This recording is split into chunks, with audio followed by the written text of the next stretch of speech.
Good morning বন্ধুরা, আপনারা সবাই কেমন আছেন? আশা করছি আপনারা সবাই ভালো আছেন।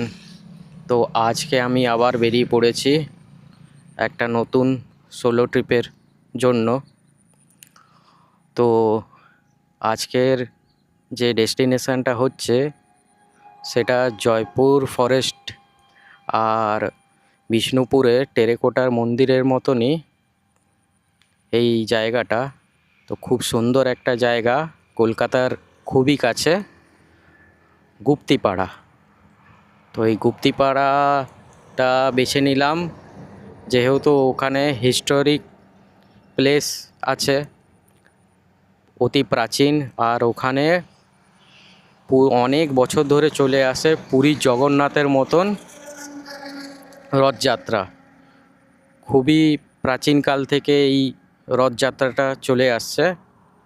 তো দেখতে থাকো, এই ভিডিওটাকে পুরো লাস্ট অবধি দেখো। আর আমার চ্যানেলের নাম হলো সন্টু দা বাইকার, আর আমার নাম হলো সন্টু। তো ঠিক আছে, চলো গুপ্তিপাড়াতে দেখা হচ্ছে।